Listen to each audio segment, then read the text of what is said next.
కుల్కచర్ల మండలం రామరెడ్డిపల్లి గ్రామం నుంచి ప్రముఖ న్యాయవాది నరసింహ యాదవ్ నాయకత్వంలో ఈశ్వరయ్య గారు మన వార్డు సభ్యులు తన గ్రామంలో ఉన్నటువంటి టీఆర్ఎస్ పార్టీకి సంబంధించినటువంటి కార్యకర్తలందరూ కూడా ఒక 25 మందిని కాంగ్రెస్ పార్టీలో చేస్తున్నందుకు వారికి అందరూ కూడా కాంగ్రెస్ పార్టీలో తెలియజేస్తున్నాం.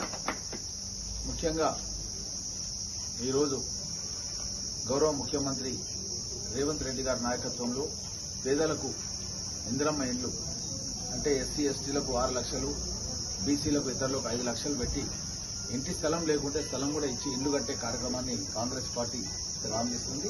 ఈ పథకాలన్నీ కూడా మాకు కావాలి. గతంలో కూడా మా ఊళ్ళో వెనకటికి మా పెద్దలు ఇందిరమ్మ ఇండ్లు కట్టుకున్నారు. కానీ ఇప్పుడు కుటుంబాలు పెద్దగా అయిపోయి ఇల్లు లేకుండా ఇళ్ల స్థలాలు లేకుండా చాలా ఇబ్బంది పాలవుతున్నామని వీరంతా కూడా కాంగ్రెస్ పార్టీకి చేస్తున్నందుకు పరిగి నియోజకవర్గ ప్రజలందరూ కూడా చెప్తున్నా, మా పార్టీ నాయకులకు చెప్తున్నా, ఇందిరమ్మ కమిటీలు వేసినాం ఆల్రెడీ. ఇందిరమ్మ కమిటీ ద్వారా కాంగ్రెస్ పార్టీ నాయకులను వెంటనే ఊర్లలో లిస్టులు తయారు చేయమని చెప్తున్నా. ఎవరికైతే ఇండ్లు లేవో వాళ్ళందరి జాబితాలు తయారు చేసి నాకు సబ్మిట్ చేయండి. తప్పకుండా వాళ్ళందరూ కూడా ఇండ్లు శాంక్షన్ చేపిస్తా అన్న విషయాన్ని తెలుసు.